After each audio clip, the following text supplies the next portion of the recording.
We're ready to roll? Looking good. All right. Well, thank you so much for joining us to this evening. We've got an update on negotiations. And now that we're in mediation and cannot have open bargaining, we want to find more ways to communicate with you on negotiations and how they're going. And this town hall is one of those ways.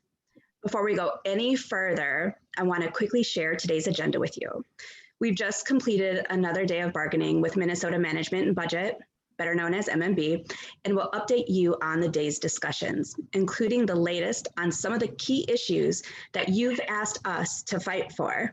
We'll have some Q&A and then ask you to participate in an action. It will be easy, I promise, to help us achieve the best contract possible. We are more powerful negotiating when members are speaking with people not only sitting at the bargaining table.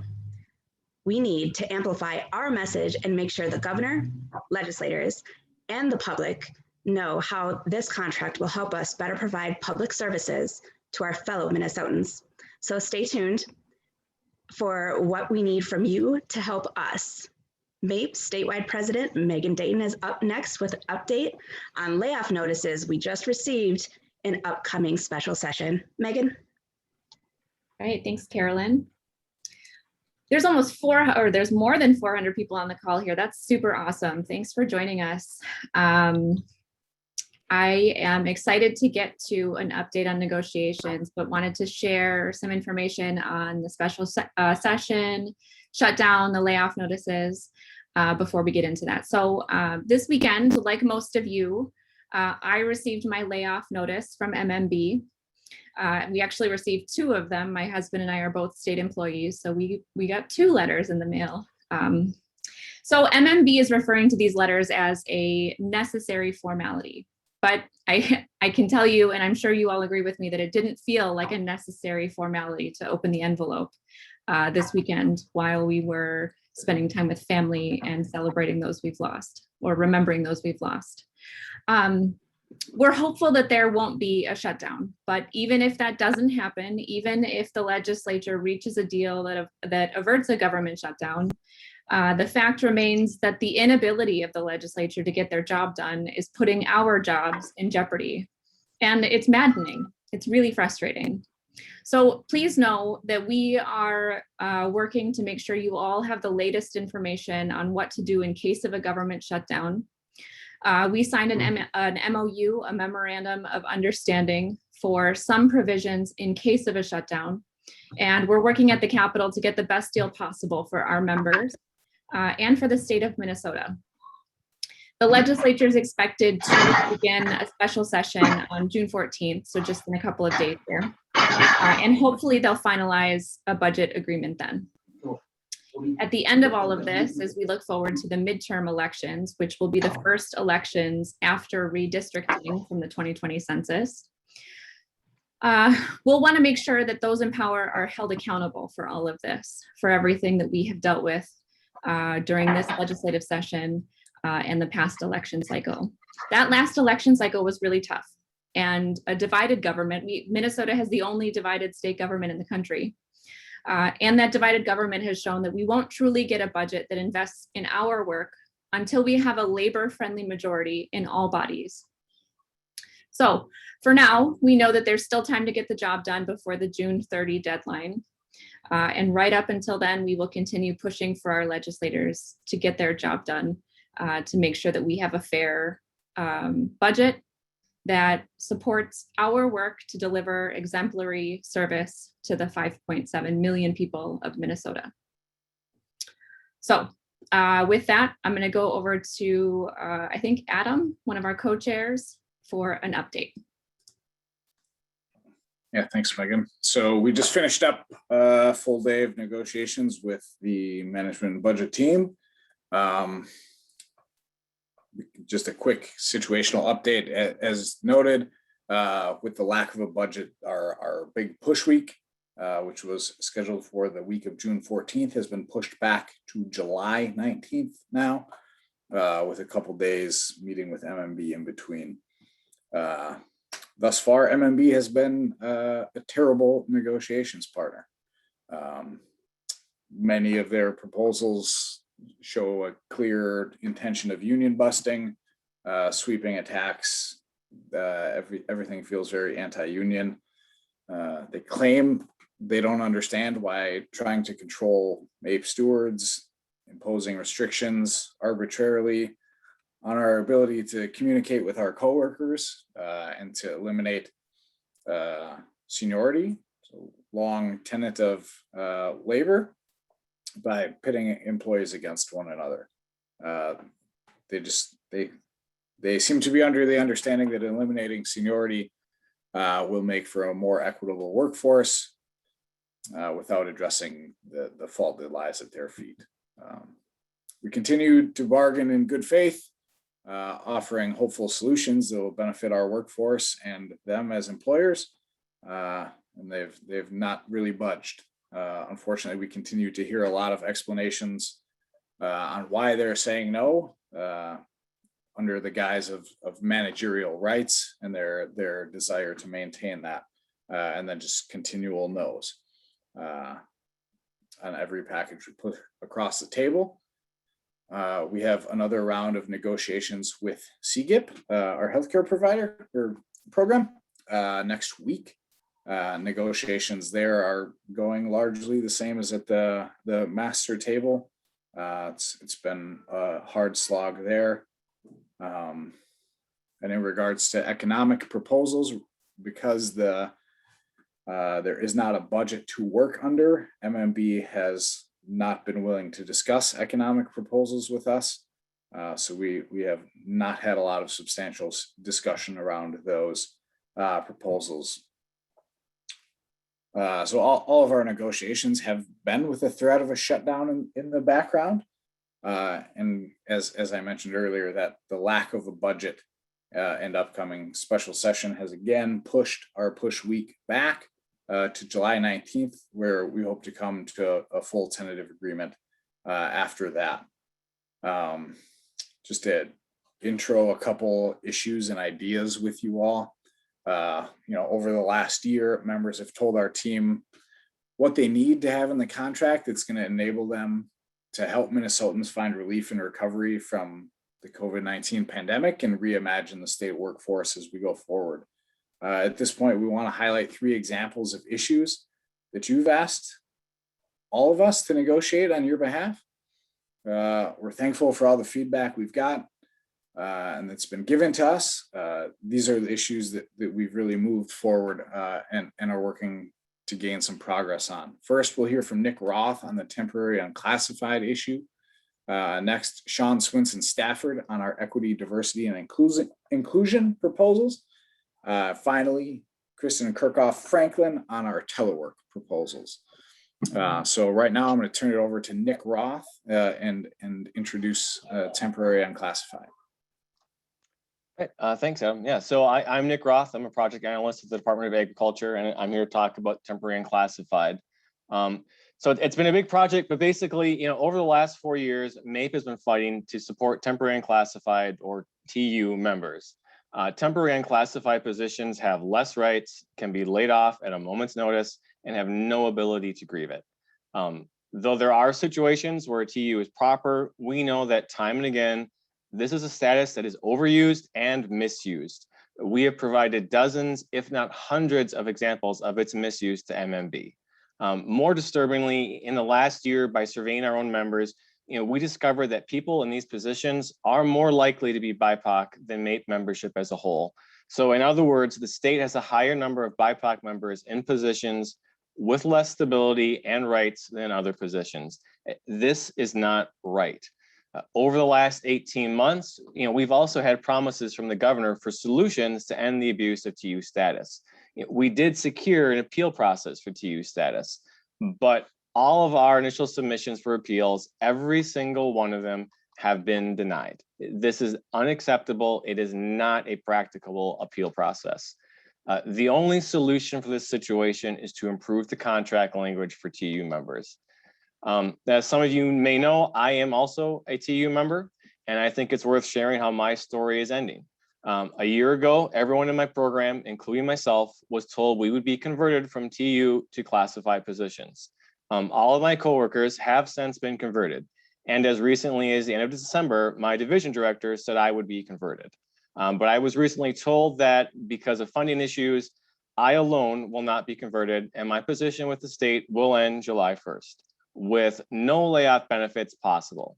This is despite the fact that the work I do will still be an essential part of the FDA's requirements for the Department of Ag in the coming years, further solidifying that my position never should have been made temporary to begin with. I am lucky that I at least got some heads up about this, as they could have given me none. But I was set up to fail and be taken advantage of from day one. And without stronger language in our contract, MMB will continue to put hundreds of people in the same awful position. I am thankful that my union is fighting for me. Let's keep fighting and improve the situation for all TU employees. A couple bargaining sessions ago, MMB tried to tell us that TU didn't matter, that it only affected 571 employees. Well, it matters to me and to hundreds more, and it matters how quickly MMB could grow that number if they wanted to. One misclassified person is too many, and one BIPOC person forced to take uncertain working conditions as a prerequisite to even enter state service is too much. So thank you for supporting this fight, and let's keep fighting. Yeah, thanks, Nick. Thanks for sharing that with us. Again, just an egregious misuse of the statutory language. Next up, I'd like to introduce Sean Swinson Stafford. Be discussing our diversity, equity, and inclusion proposals. Sean? Hi, everyone. I'm Sean Swinson Stafford. I'm an investigator with the Minnesota Department of Human Rights, and I'm also a proud MAPE member. As a union, we have heard over and over again that we have a role to play in moving the state forward on equity, diversity, and inclusion. Our negotiations team put a lot of thought and effort into a number of proposals that truly try to make this state one Minnesota. We have proposed preamble language on a joint labor management committee, and more transparency and accountability on data. Unfortunately, what we continue to hear back from the state is a lot of no and a lot of managerial rights. We believe that making progress on equity requires everyone's help, not just management. MAPE needs to be at the table because, as many say, if you're not at the table, you are on the menu. We have seen from so many conversations that the union brings a unique perspective to EDI work. Members will say things that need to be said to their union siblings that they might not say in their workplace. There's also a mutual accountability that comes from a joint labor management committee. And the basis for all of this is transparency around data. We need MMB to move past their discomfort and into partnership with us on EDI.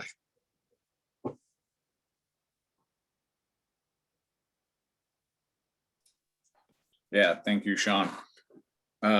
Next up is Kristen Kirchhoff Franklin. She's going to be introducing our telework concerns. Thanks, Adam. Hi, guys. I am Kristen Kirchhoff Franklin. I work at the Minnesota Pollution Control Agency.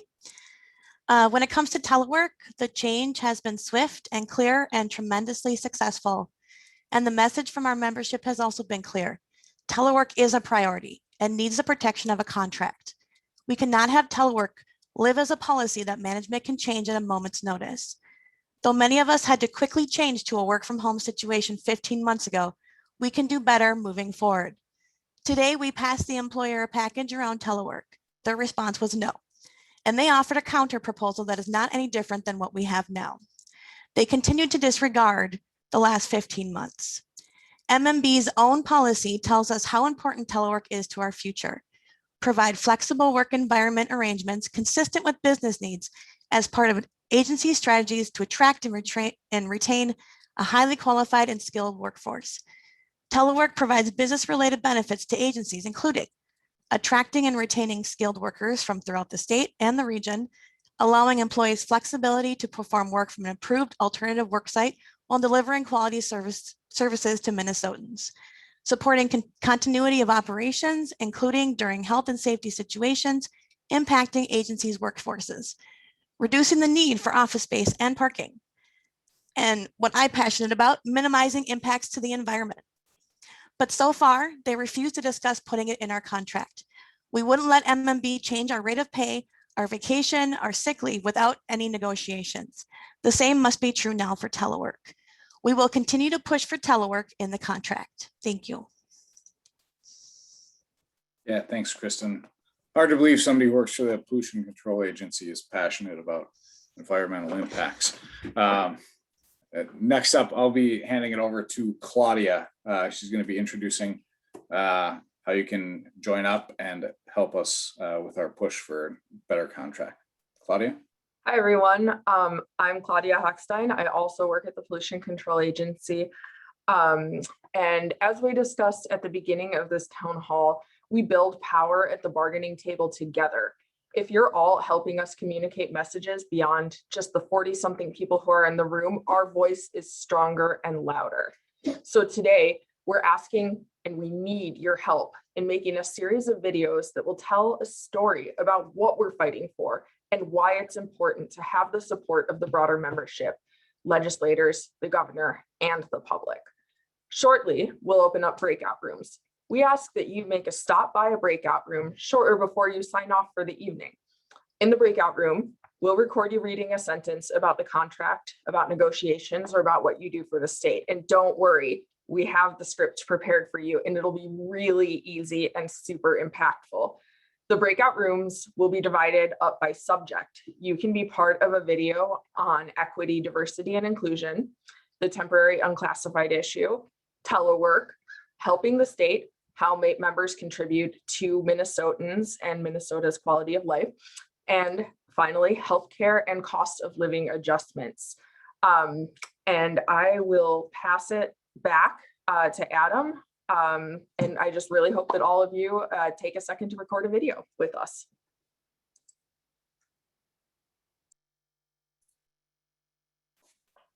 Yeah, thanks, Claudia. All right, so I think now Kirsten Peterson is going to be leading the question and answer portion of the program. Kirsten, go ahead. Yes, absolutely. Thank you, Adam. My name is Kirsten Peterson. I am the regional negotiator for Region 18, which is Southwest Minnesota. I'm also the chair of the Meet and Confer for the Department of Employment and Economic Development. So just like Claudia just said, we need your help. It's really important that we get some of your faces. And so if you want to enter one of these breakout rooms, that should just pop up for you. Otherwise, it's in the lower right-hand corner of your screen. It's literally just a few sentences. Come back. We'll be doing Q&A the whole time. For Q&A, I am going to ask you to message, private message myself, or I think Adam should be a co-host. If he's not, we'll work on that. What we're going to do is we're going to take your questions over chat and read through them. If your question doesn't get answered, reach out to your regional negotiator. They'll be able to answer your questions and help you through too, but we'll do our best to get through as many as we can.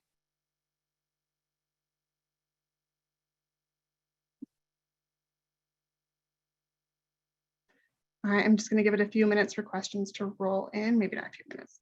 Let people type here.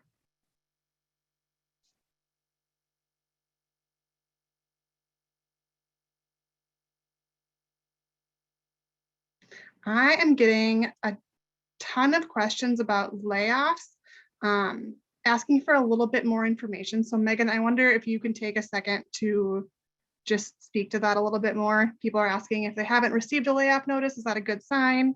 I think some agencies aren't getting layoff notices at all. So what more do we know?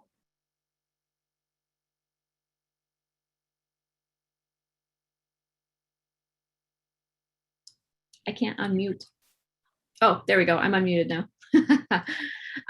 Yeah, so there was a general agreement between the Speaker of the House, Senate Majority Leader, and Governor Walz at the end of the regular session. But now those budgets have to go through committees to get finalized. Some of those have gone through. So there are some agencies who have a budget finalized already. Layoff notices were not supposed to go out last week So if you haven't gotten one, I don't know that that necessarily means that you won't get one. Hopefully all 40,000 people that have received a layoff notice so far won't need to do anything with it, because we won't have to deal with a government shutdown, a state government shutdown. But that, I mean, that's really basically what we know about layoffs at this point. The letters are what they said, a necessary formality when a budget deal is not struck in regular legislative session. So now that we're out of that, we have a 30-day requirement in our contract for management to notify in the case of potential layoffs anyway, a potential government shutdown. So that's what's happened. Are there more specific questions that I can help answer about layoffs?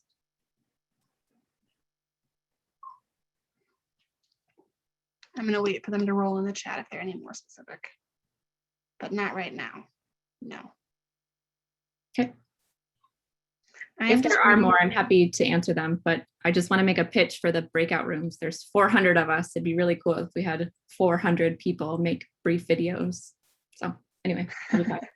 Yes, please go on in those, and we'll be here when you get back, I promise. I am going to kick this one to Adam. Why is MMB so dug in? Isn't this type of a stalemate unusual? I have several questions to that tone. Why are they dug in? I don't think this level of resistance is incredibly unusual. I think it is. There's a strong cognitive dissonance with the message we've been told from the governor and the governor's representatives on how they would be working with us and collaborate with us to hammer out a fair contract for the state workforce that has been keeping the state afloat over the last 15, 16 months. And with the negotiations we're currently embedded in, I think that everybody's, man, I don't know how I want to put this, but everybody is a small-time actor in everybody else's play. I think they think they're being good stewards of taxpayer dollars, and they don't see enriching the state workforce. They don't see the value there. They just haven't been seeing that. They see it as a zero sum. If the state workforce is getting money, that is money that is not going elsewhere. I think the fatal flaw in that is that we provide incredible value to the state of Minnesota, and we're also taxpayers as well. So yeah, I think that is kind of where we're at. Negotiations are always hard, even with labor-friendly administration. It's just the way it is. MMB and labor relations folks often have human resources wish lists, and our job not only to protect the strong language in our contract from being weakened, also to try and gain ground. And we're kind of trying to do a balance of both, of protecting what is in there now from any heinous or egregious proposals by MMB, and also trying to establish some stronger language on our behalf as well. So it's kind of a two-edged sword. Thank you, Adam. This next one I'm going to send to Mike Asmus. So I'm getting quite a few questions in the chat about like what escalations and what actions come next. What happens if we don't get a good deal? Mike, do you want to take that away? I'm trying to reframe it as much as I can to capture what everybody's saying. Yeah, so what's next specifically right now is doing the videos in the breakout rooms. If you haven't had an opportunity to do that yet, I don't recall if in our update at the beginning we had mentioned our original plan for push week had been for it to be, which is the typically the final week where we meet with AFSCME and the state to like finalize what the agreement is going to be. But because of the potential special session, it got moved back into July. So that gives us tons of opportunity for different escalation tactics that we'll be asking folks to participate in between now and then to demonstrate to both MMB and the governor's team that we are united and give a darn about all of these proposals that were just so beautifully articulated a moment ago, and that our negotiations team is fighting for so hard at the table. Thanks, Mike. The next one is on telework. So I'm going to have this one. Who wants to take telework from this team? The question is, and there's a few of these that are like this, why is the right to telework such a huge deal after a year and 4 months of being required to work?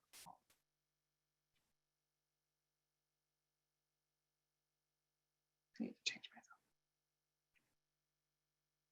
Wants to take that one, Adam? Okay. I think the simple answer is it gives the employee a level of discretion and flexibility that management is uncomfortable with. They're very much like to keep their employees under their thumb, and it takes away inherent managerial rights, is the language that they love to fall back on. It's a strange idea. It doesn't quite jive with me because frankly, my supervisor wasn't sitting over my shoulder when I was in the office, and she doesn't do so now. So yeah, I think it is strictly a managerial control issue, despite the fact that, you know, there is some cost savings on management's behalf in regards to not having office space, printing costs, electricity, et cetera. The concern is lack of productivity, the inability to do their jobs and manage staff with the tools that they already have at their disposal to do so. Thank you, Adam. I got a comment that says someone loves the dog barking in the background, so well done. I'm going to ask Kristen Kirchhoff-Franklin if she wants to add anything to that. Kristen has been our language writing guru on the team, and I want to give her a chance to speak as well.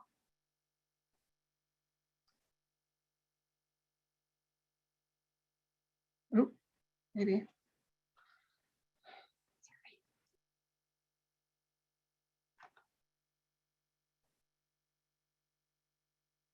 We have too many co-hosts, so I apologize for the technical difficulties. We can't have everyone be co-hosts. My reaction to that question is that that's a great question.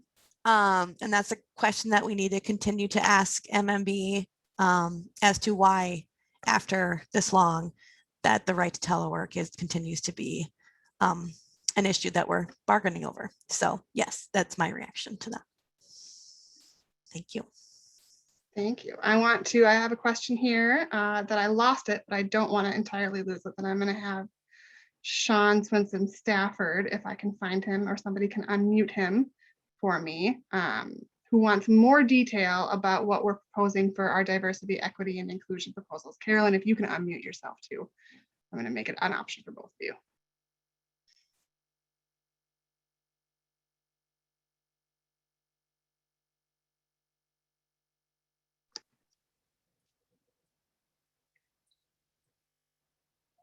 You should both be unmuted.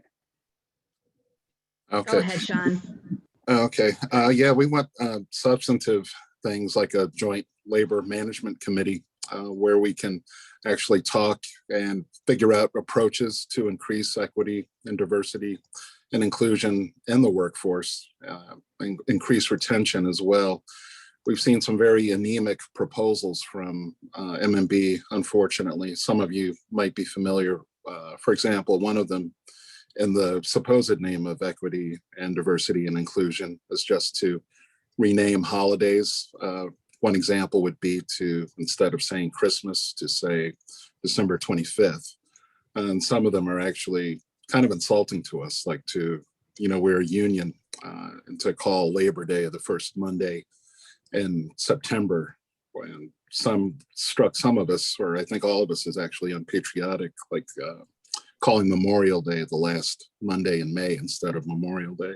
So anyway, to get back to the heart of the question, we're trying to engage MMB to do things like have a joint labor management committee where we can put some teeth into our equity and diversity and inclusion efforts.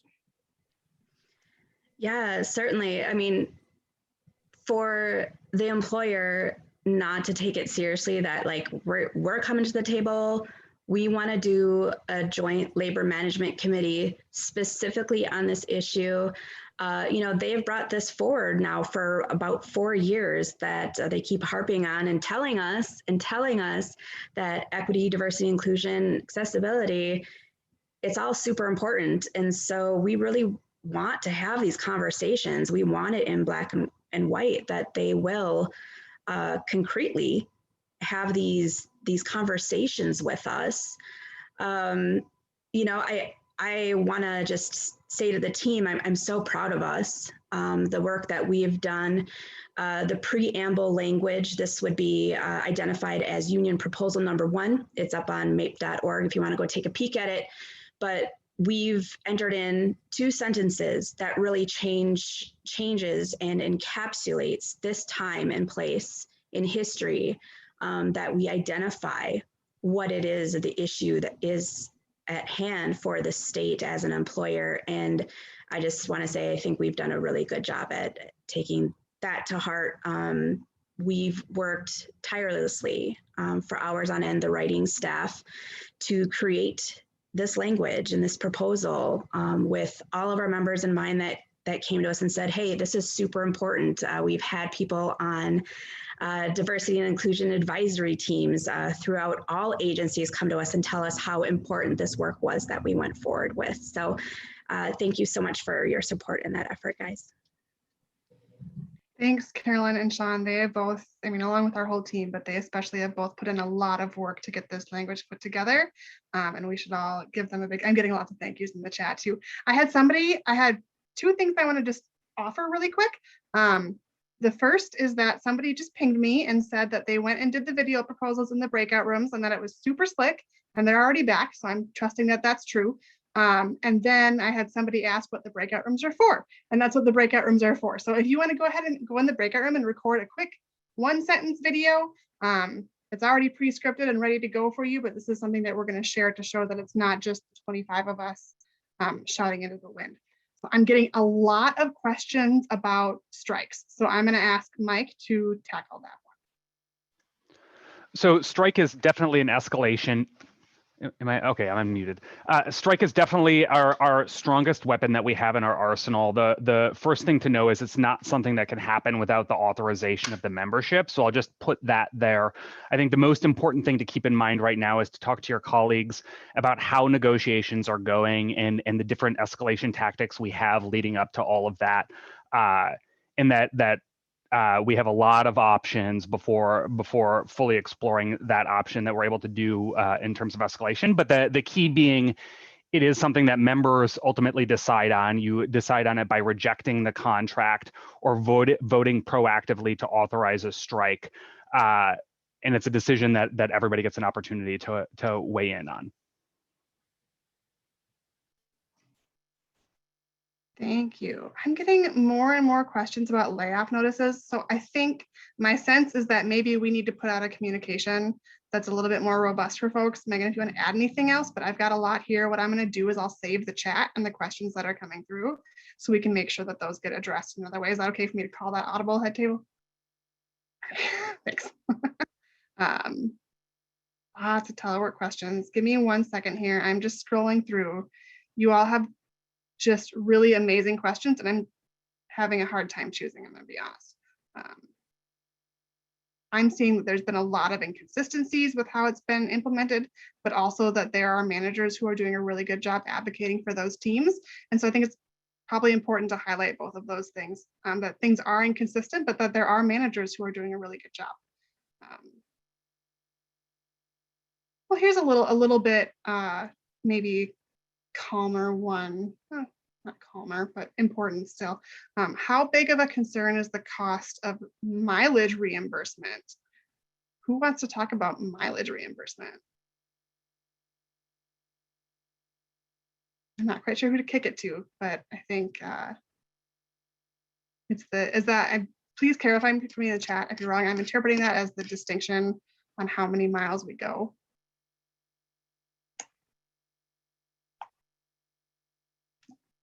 Okay, I'll reply offline. I'm going to save all these, so if we don't have a good answer now, we will get you one. I got a really good one just now. What's their deal? And then I think we are gonna wrap it for folks to go in breakout rooms and record. But again, we'll do our best to get all these answered. If you don't get your question answered in a timely manner, reach out to your regional negotiator. I will shortly drop a link in the chat for where you can type your name into the MAPE website and find out who that is. So what's their deal? Maybe Carolyn, do you want that one? You're getting it. All right. That's a really good question. Like, what's their deal?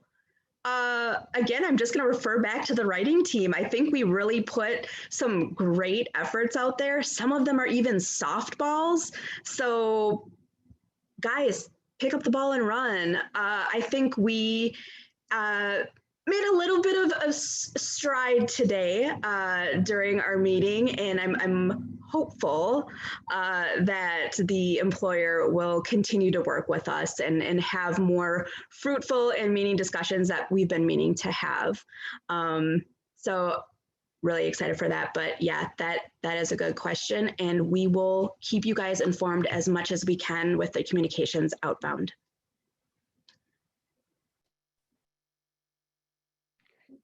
Thanks, everyone. Before you leave, if you want to take a minute to go and pick your favorite breakout room and get involved. I'm getting some questions about Wall's involvement.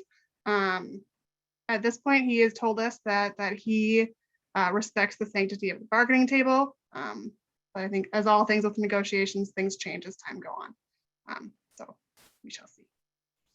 Kirsten, somebody wants to know if there's other ways or times to put in the video. There is a way to do that. Someone will have to remind me how. Leah, are you able to unmute? I think Leah is in the breakout room right now. That's right. Kirsten, can you or someone else explain how someone joins the breakout room if they'd like to do that? Yes. So if you go to the lower right-hand corner of your screen, there should be a button that either says more or join breakout room. I'm looking at the host version right now. So it looks a little bit different for me, but it should be towards the lower right-hand side of your screen. It's my dog. Oh, he is back here. So I keep getting all these comments.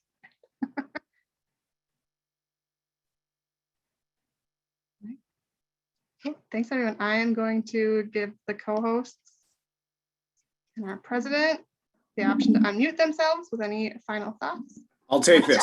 I'll take one quickly. Thanks, everybody, for showing up and for getting the update and for participating.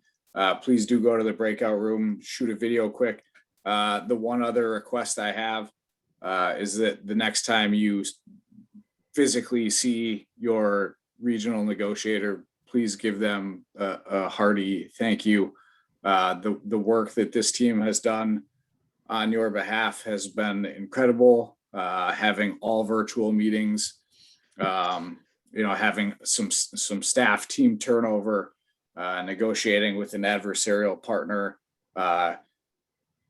sorting through 143 pretty terrible proposals, and really advocating for the best contract for our members. It has been an incredible effort. I'm really honored and proud to serve with the team.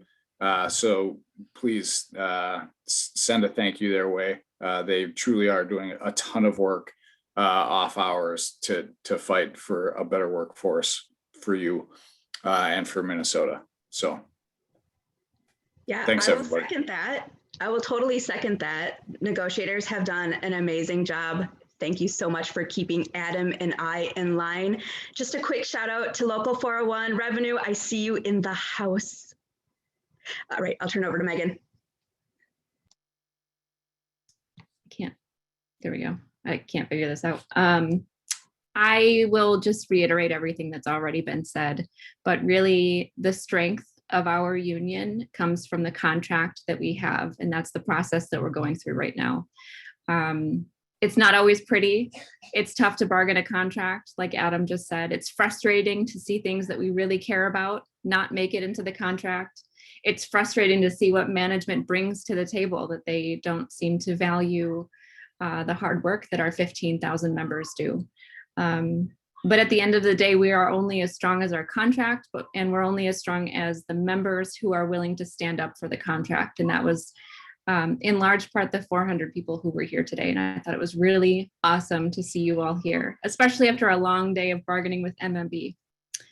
So thank you for joining us. Thank you for hearing about what's going on, both at the legislature, at the table with MMB. Thank you for staying engaged, and really just thank you for your service to the people of Minnesota. It's really an honor to fight for you, to fight with you, and to work with you too. Thanks so much, everyone. Okay, I'm still getting messages about how to get into the breakout room. Can somebody who is looking at a normal screen and not a host screen, Megan, if you're still unmuted, tell me where exactly the button is to get into the breakout rooms? Yeah, it's right down on the bottom with the controls. There's the leave button that's big, bright red all the way at the bottom right. There's reactions. If you're moving left, reactions comes first, and then breakout rooms is next, moving leftward. So if you click on breakout rooms, what comes up for me is the option for telework, and then I see a bunch of names. So if I want to go into telework, for example, I click on that. If I hover over the 28 or 27 that's next to it, join pops up. And if I click on join, then it asks me if I want to join telework, yes or no. And if I click yes, it's going to shoot me over into that breakout room. And if you don't want telework, you can click on the word telework, and it will collapse all the names that are there. So you can more quickly get to the breakout room that you do want to go in. So just hover over the number that's next to the name of the breakout room you want to get to, and then click join. Hopefully that helped. I'm seeing numbers go up in some of the breakout rooms. So.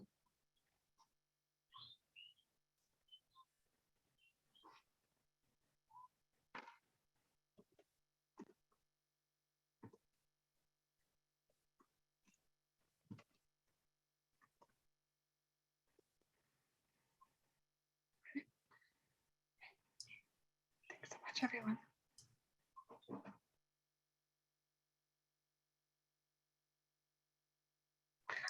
It sounds like some folks may not have the option to, and I put the link in the chat for where to go to record one and send one to us, but apparently that's pretty normal that not everybody has access to that function.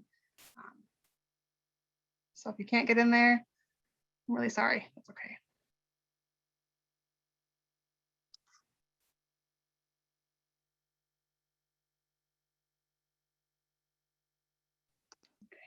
Thanks, everyone. I think you are free to go enjoy the rest of your evening. If you're not wanting to join a breakout room, I hope you will. But thank you all so much for joining us. This has been wonderful. I can't wait to share all the chats that I got with the team. They were really just wonderful to see all the positivity and solidarity coming out of those chats. So thanks, everyone. And quick shout out to the deed folks who were meeting. I saw so many deed people on this call. So it's good to see you all. Thank you for joining.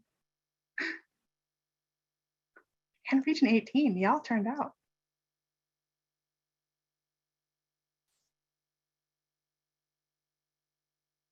Okay, you should be able to unmute yourselves now, team.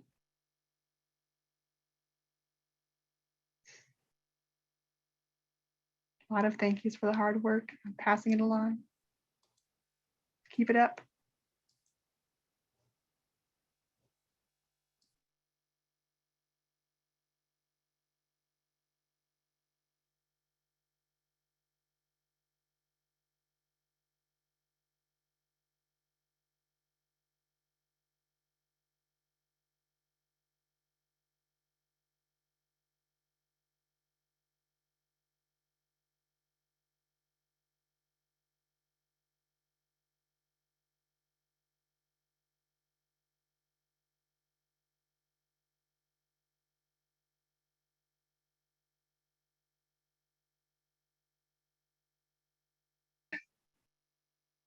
Zoom needs a solidarity fist reaction. I couldn't agree more. In the advanced one, I think you can like choose from the reactions. There's a little more, but I don't know. I don't have that option. I do. I'm going to do it right now. There it goes. You got to scroll through all the emojis, but it's there. Oh, it's not even showing for me. That's a bummer. Yeah, it didn't even show up on my screen either. I just go with the party horn. I make noise for the union.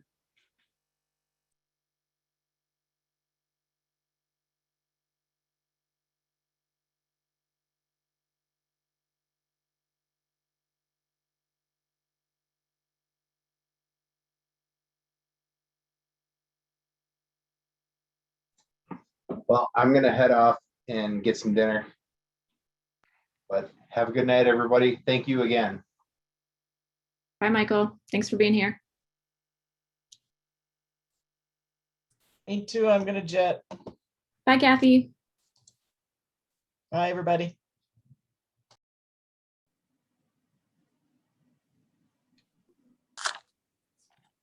I'm going to take off too.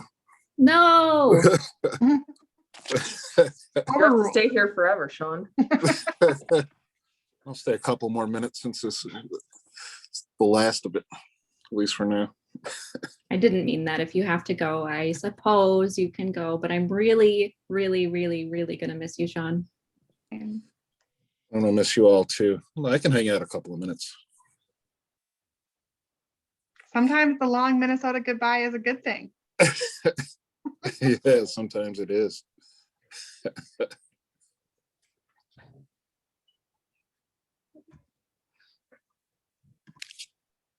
tell you, our camaraderie it's been a great antidote to some of the, workplace drama and like bullshit that we deal with.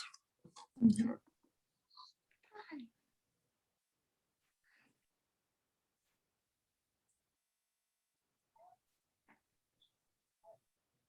Nice job, everyone. I'll say goodnight. It was a long, hard working day. Have a good one. Thank you, Christine. You too, Christine.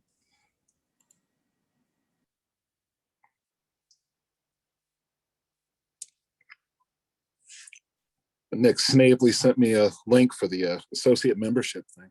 So I'm looking forward to signing up for that.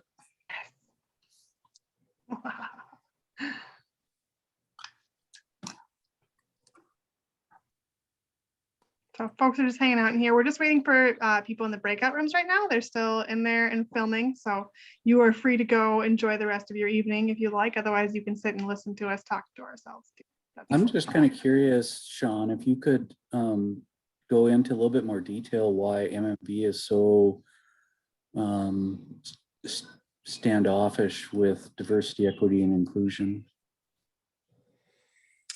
It's kind of a mystery. I think, my gut reaction is that it's kind of a control thing that they just don't want to yield. Like, for example, with the preamble language we're proposing, there's no economic aspect to that, like where that would cost the state more money or anything like that. And yet they don't want to yield at all. So I think it's largely a control thing. Yeah. I'm an area hydrologist for the DNR and